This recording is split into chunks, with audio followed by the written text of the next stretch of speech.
Wait a minute. Have you heard the strange tales of the Whistler?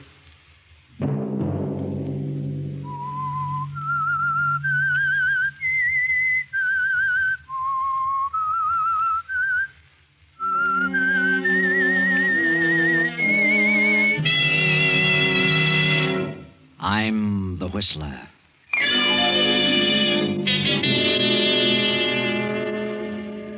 I refuse to accept the responsibility of the failure of our marriage. I know who caused it, and I know who she is. I refuse to give you up to her. And so, I have made a decision. Another Sunday night, and again, CBS presents The Whistler.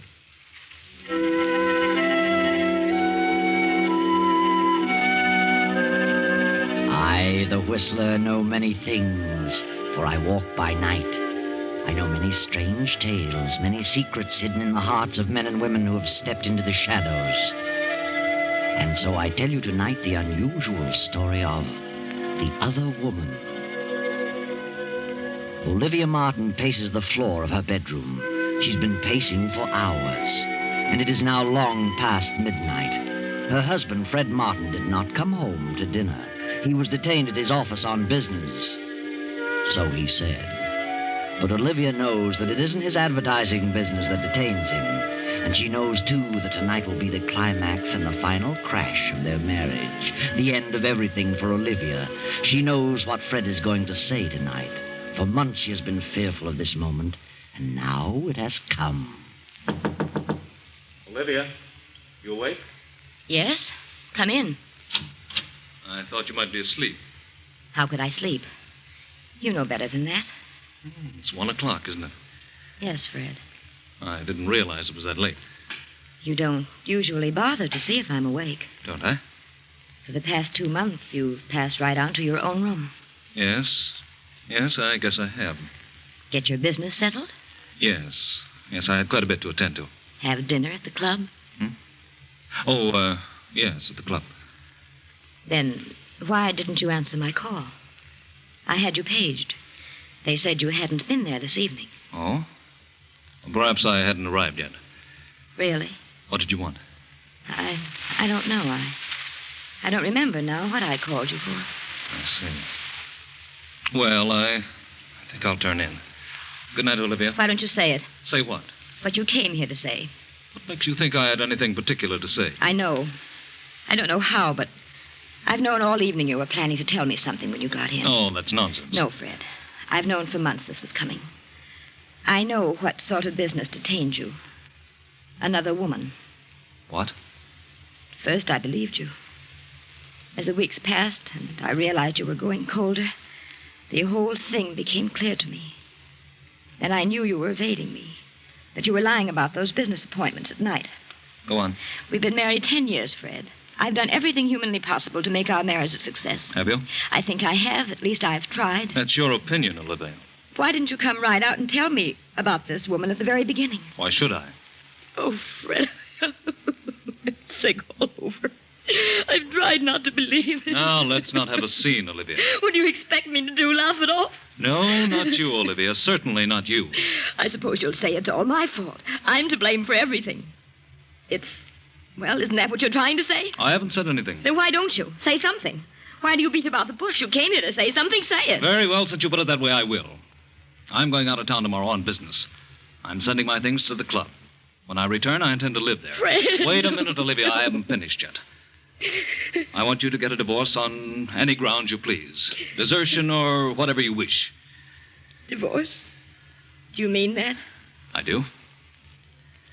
Very well. If that's the way you want it, there's nothing else I can do. No, Olivia, nothing.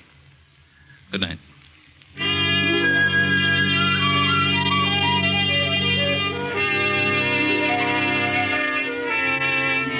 So Olivia sobs herself to sleep. And when morning comes, she finds Fred gone and his things already sent to the club. All day she wanders aimlessly about the house like a lost soul. Then as night falls and her loneliness increases, she is seized with a horrible feeling of hopelessness. A strange depression comes over her, and she sits down at the desk and writes a note. Fred, the very thought of losing you, the thought of divorce, the thought of giving you up for another woman is more than I can bear. The shame, the disgrace, the scandal of it all would, I know, drive me insane. Regardless of what you may think, I refuse to accept the responsibility of the failure of our marriage. I know who caused it, and I know who she is. You'd never be happy with a woman of her type. You'd be throwing your life away. I refuse to give you up to her. And so, I have made a decision. Goodbye, Fred. Olivia.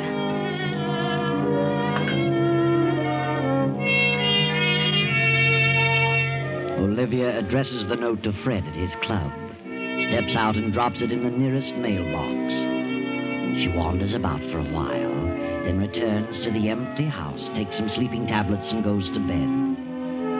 Then, the next morning at Fred's office, Doris, Fred's private secretary, is going over some papers. Yes? Very well. Put him on. Hello? Yes, Mr. Goldberg. This is Doris Hammond. Mr. Martin's out of town for a few days. Yes. Well, Miss Bartow is head of the art department. I'll have her check on it right away. Yes. Yes, goodbye. Yes? Tell Rita Bartow to come in here, please. Miss Bartow isn't coming in today. She's staying home. Has a bad cold. Oh, I see. Well, we'll send Jack Mallory in then. Yes, Miss Hammond. You want to see me, Miss Hammond? Oh, yes, Jack. I understand Rita's ill, isn't coming in today. No, I guess not. Well, Mr. Goldberg over at Lake Laboratories wants to know which ad she intended to run next week. Only Rita knows about that. Perhaps we'd better send them over to Rita's apartment and have her select the one she wants to use. Very well. Who shall I send? Well, I don't know of anyone who'd rather go on that errand than you, Jack. Well, how'd go if you insist? I don't think I have to insist, especially where Rita's concerned. All right. I'll run over there. I thought you would. Thanks, Doris. See you later.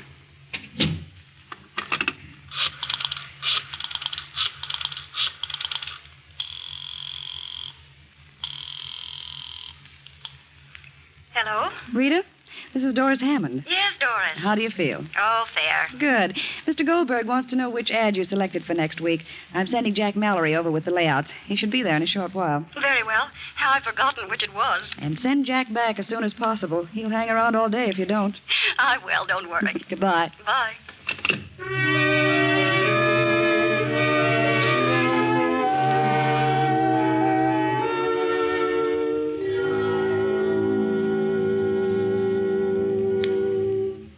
Hello, Rita. How do you feel? Oh, all right. Just didn't feel like coming to the office today. I thought you had a bad cold. No, not too bad. I'll be all right tomorrow. Mr. Goldberg wants you to select the layout for next week. Here they are. Which do you want? Well, I'd planned on this one. But I think you should make this section in red. Oh, I see. That's easy. I'll fix it up in a jiffy. Stands out better this way. We'll use this one for the week following. Okay. You look mighty lovely, Rita. Thanks. Where were you going, all dressed up? Well, I've got to go out of town this afternoon on that Henderson deal. I wanted to put it off until next week, but Mr. Martin insisted that I get it settled as soon as possible. I'll be back on the afternoon plane tomorrow. You shouldn't be running around too much, darling. Well, I don't really have a cold. It's that sinus. You've had a lot of trouble with that in the past year or so. Yes. There's nothing much can be done about it, I guess. Thank heavens it only strikes me in winter. Why don't you try a change of climate, Rita? Change of climate. I should think you'd like California. I've always wanted to go there. I've had an idea that I could do very well. Some nice jobs in the movie art departments. I'm not interested in movies. I thought about going out there and settling down, buying a nice little home and really enjoying life. Why should a bachelor do all that? You have ideas about getting married, Jack? Yes. Yes, I have, Rita. Good. I'm glad to hear it. What time's your plane leave? At 2. How about a little lunch while you're waiting? Something warm. Very well. Well, leave your bag here. We'll pick it up later. All right. I've got something important to talk to you about, Rita. Important? Yeah. I got a nice raise this week. That's fine, Jack. I want to ask you a question about you and me. Yes? Go ahead. No, not now. Come on, we'll talk about it during lunch.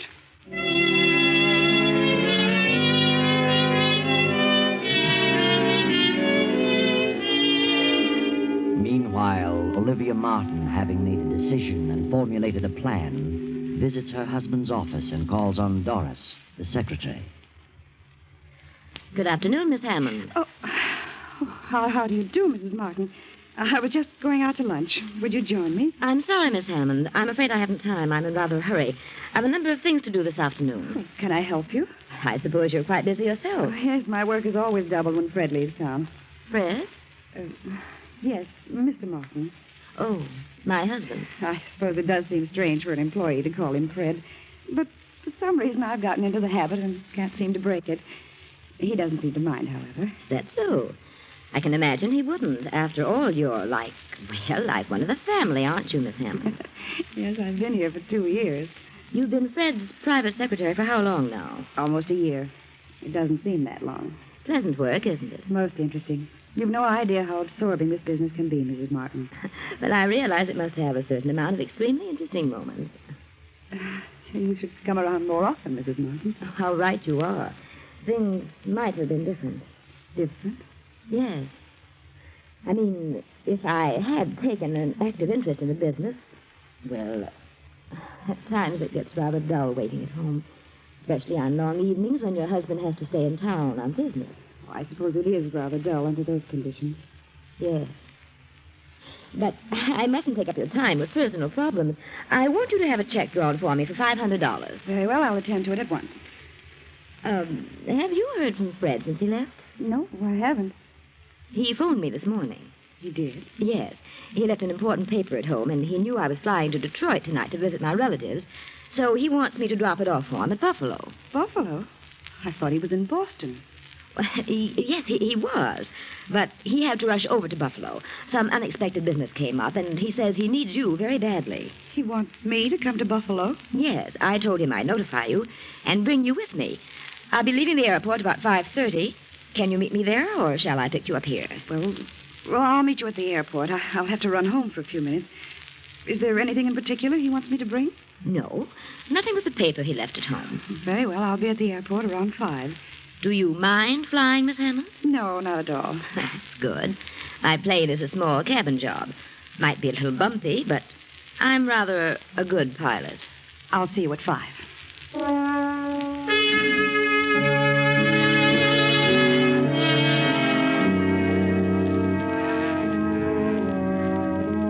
Shortly after noon, rain begins to fall. Round 2, the storm becomes heavier. Then Jack returns. Jack Mallory, where on earth have you been? Do you know what time it is? Yes, I'm sorry. I got to talking and didn't realize the hour. Well, what about the layout? Did Rita select one? Yeah, this one. She made a couple of changes in it. So? What changed? Oh, nothing important. Just wanted this section set up in red. Stands out better. Yes, so it does. Well, I'd better put it through right away. I'm sorry to have been so late with it. I'm glad you got back with it before I left. Left? Where were you going? Well, Mr. Martin phoned. He wants me to join him in Buffalo. Something important has come up. Buffalo? Mm-hmm. I thought he was in Boston. He had to run over there in a hurry. Buffalo, huh? Strange. What's strange? Huh? Oh, well, I mean his being in Buffalo. What's strange about it? Oh, I don't know. I suppose he could be in Buffalo. Well, what's the matter with you, Jack? Why? Oh, nothing at all. Here, lean over here. What? Why? A little closer. What? What's the matter? Well, of all things, now I've seen everything. You've actually had a drink. You, of all people. Well, I don't approve of it as a rule, but I walked back from Rita's place. I got my feet a little wet in the rain. Felt kind of chilly. I was afraid I was catching cold, so I dropped in at a bar on the way back and had a drink. Well, I hope you don't get sick. Can't afford to have you and Rita both out. No, that's right. A lot of work to be done this week. Here, take off that top coat. It's damp. Let me have it. Now hang it over the radiator. Well. What's wrong? How on earth did you do this? You've spilled ink on the front of your coat. Yeah. Well, what do you know? Fine thing. I just got it yesterday. I must have done that over at Rita's when I blocked that section in red. You have to get it out as soon as possible. Hand me a towel from that closet and dampen it. Oh, don't bother, Doris. I'll have it cleaned tomorrow. Get some of it out now. Thanks. Certainly hard to get off. Well, it's probably dried in by now. The cleaners can get it out. Strangest ink I ever saw. Doesn't seem to be ink. More like blood, if you ask me. Blood? Let me see. It is strange. Let me see that layout. Does seem a little darker than this on the card. Maybe the cloth has something to do with it. Perhaps. Better let the cleaners worry about it. What time are you leaving, Doris? In a few minutes. I'm flying from the airport around 5. Well, good luck, Doris. See you in a few days. Thanks, Jack. Take care of yourself. And lay off the liquor.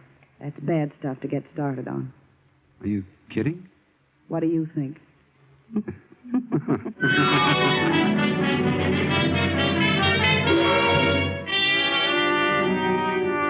For a few brief moments, Doris stands staring after Jack as he passes through the door to the outer office. Then she picks up the towel, studies it for a moment. Suddenly she tosses it into the desk drawer, leaves the office, and goes home. Then around 5, Doris meets Olivia at the airport. Oh, Mrs. Martin, do you think we should try it tonight? You mean you'd rather not go? Are you frightened? Oh, no. No, I'm not exactly frightened, but... Well, the storm's passed. What's wrong? What? I don't really know. Nothing, I guess. Well, nothing to worry about. I've flown this plane in all kinds of weather. Yes, of course. Well, we're all set. Let's climb in. I wish I could have talked to Fred. I haven't the slightest idea what this is all about. You'll know what it's all about. In no time at all. What? We'll get there in a couple of hours. Don't worry.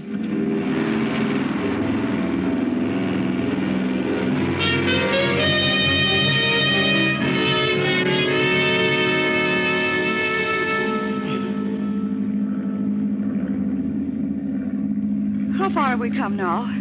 Oh, I don't know. About 75 miles, I should say. Where are we? I can't see a thing. We're not far from Monticello. How can you tell? Can you see that down there? No, not too well. I'm flying by instruments. I hope we don't run into a storm. Frankly, I don't like to be in a plane during a storm. Well, I don't know of anyone who really does. We could have taken a train. We could have, but on this particular trip, I was in somewhat of a hurry to get to my destination. Tell me, Doris. May I call you Doris? Well, of course. Aren't you just a bit upset over this trip? What do you mean? Just that. Do I seem upset? Yes, you do. Something preying on your mind? Yes. Yes, there is something bothering me. So? What is it? I'd rather not say. A guilty conscience? Guilty conscience? Isn't that what it is? What are you talking about? Are you looking forward to a nice visit in Buffalo? Why, I don't know. I don't consider it a visit. It's part of my job. And a very pleasant job, too. I'm sure you'll miss the job and its attendant interests. Working late at night, several nights a week with Fred. What do you mean by that? Why should I lose my job? Your job isn't all you're going to lose. Do you know what you're saying? Yes, and you know what I'm talking about. You're crazy. Fred isn't in Buffalo. Where is he? I don't know. But wherever he is, you'll never see him again, you little cheat. Put this plane down and let me out. You're mad. I'm going to put it down, straight down on its nose. What? Fred won't think you're so attractive next time he sees you. No. No, you're out of your mind. You can't do this. You can't. You can't. Put that key back in the switch. I won't. You hear me? I won't. You must listen. Give me that key. Pull up. Those trees. Pull up. Ah!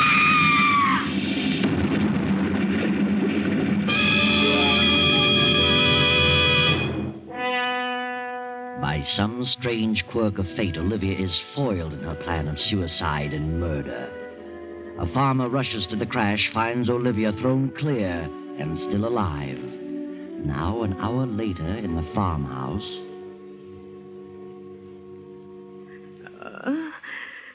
Well, how do you feel, ma'am? What? Why? Who are you? I'm Doc Sanders. Doctor? Where am I? You're on Jake Barrett's farm. Found you right after the crash. Believe me, you're mighty lucky. Lucky? What do you mean? You were thrown clear when you hit the treetops. Got off with a few scratches and a couple of rattling good bumps, but not a busted bone anyplace. What happened to my passenger? Well, I'm sorry to say she's dead. Dead. She's dead. Yeah, she wasn't as lucky as you. I'm lucky, am I? Don't you think so? No. No, I don't. I'm not lucky. That isn't the way. Now, take it easy. I know how you feel, but you couldn't help it, ma'am. These things just happen sometimes. No, they don't just... What were you going to say, ma'am? Nothing. I wasn't going to say anything. Oh. Well, they located your husband, ma'am. Jake's driving you back to New York tonight. Now, you'll be all right.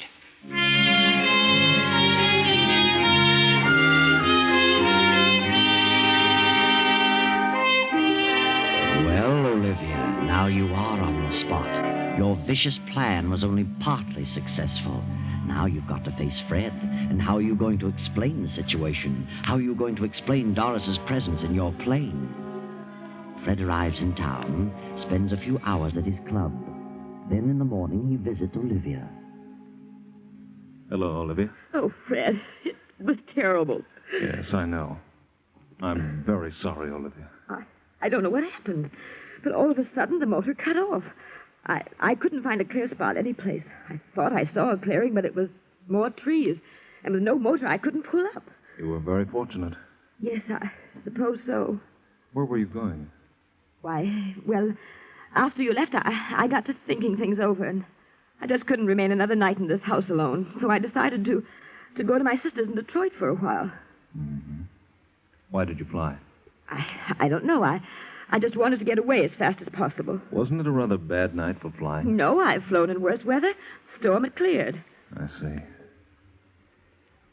I was never so shocked in my life. Oh, Fred, I'm so sorry. So terribly sorry. No. Get hold of yourself. You couldn't help it. It was just one of those things. I know how you feel. Doris was she was a lovely girl. A shame. Yes. She was young. Had everything to live for. I know how you must feel, Fred. Yes, I'll certainly miss her. Can you ever forgive me, Fred? Why, of course, Olivia.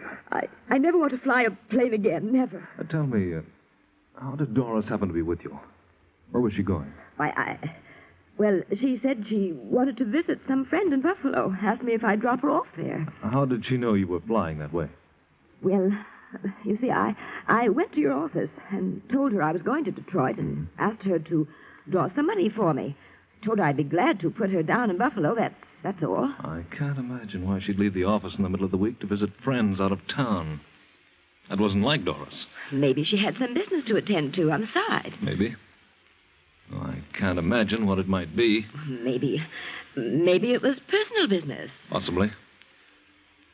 Olivia, are you telling me the truth? Why? What do you mean? Have you told me the real reason you wanted to leave town? Well, certainly. Weren't you, running from something? Well, what would I be running from? You were carrying out a plan, weren't you? Plan? What plan? Didn't you have a definite idea in mind when you wrote that note to me? Note? It seems you've forgotten the note. Why don't you tell me the truth, Olivia? Yes. Yes, I did make up my mind to do something terrible. I was going to kill her and myself. I couldn't stand it any longer. But after I mailed it to you, I seemed to come to my senses. I saw things clearly and realized how awful such a thing would be. I just couldn't go through with it. So you decided to forget the idea and go on to Detroit? Yes. I swear I changed my mind about killing her. I couldn't be a murderer. You really expect me to believe that? Fred, you must believe me. You must, please. I know what you think, the note and everything that's happened. That note is certainly definite evidence against you. Note? Yes. Oh, Fred, I swear I didn't. That's easy to say, but the note is too convincing. Where is the note? You must destroy it. Don't tell anyone about it, please, Fred. What time was it when you visited my office? Oh, I don't know. About noon, I think. And you mailed the note the night before? Yes. And you made up your mind to leave town. You went to the office, told Doris about it, and left at 5. Yes, that's right. And what did you do in the meantime? Oh, I can't remember. I'm so confused. I went shopping for a while. Are you sure? I don't know. I don't know, but I swear I changed my plan by the time morning came. You're going to have a hard time proving all that. It's the truth. Why shouldn't they believe the truth? The circumstances all tie in too well. We had separated the day before I moved to the club. Several people knew about that. And in the note, you said you knew who the other woman was and stated clearly what you intended to do about it. I know. Then how else can the police look at it? Police? What do they know about it? They've been putting two and two together. But the note. How do they know what's in the note? They were waiting for me when I got back from Boston. They had already found the note.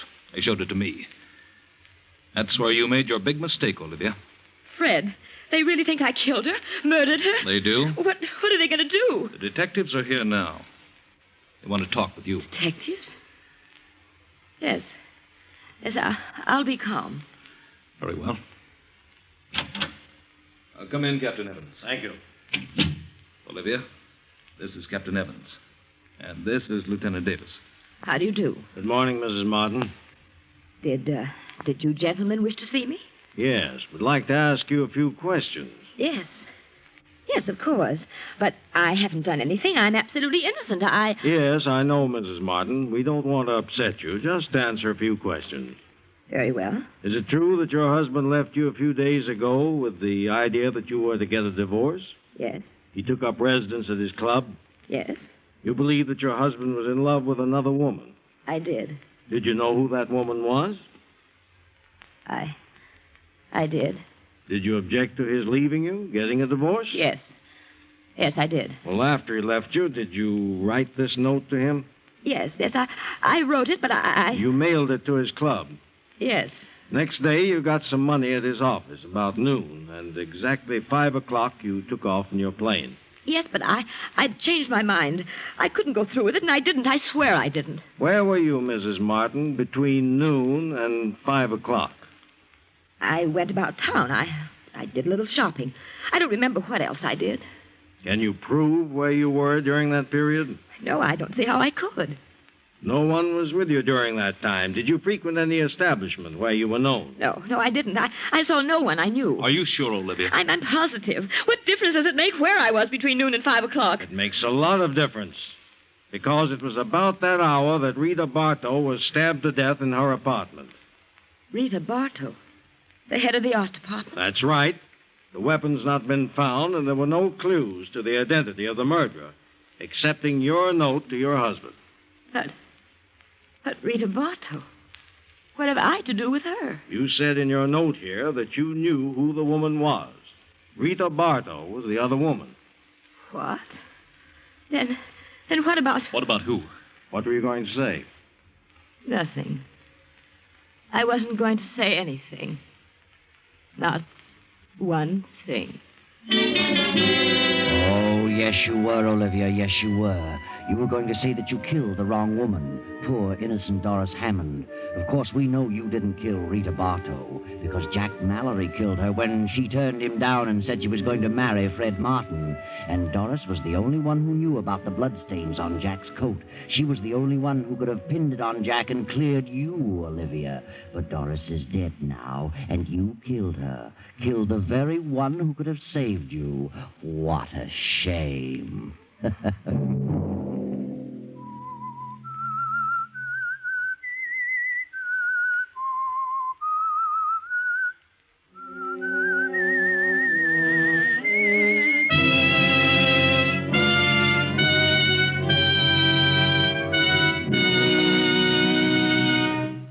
CBS has presented The Whistler.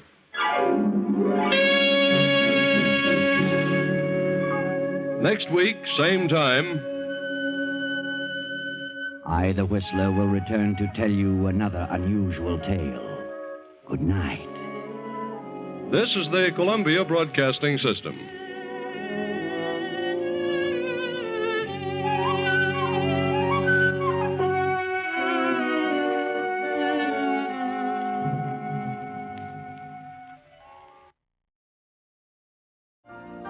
You've been listening to the OTR Gold Network.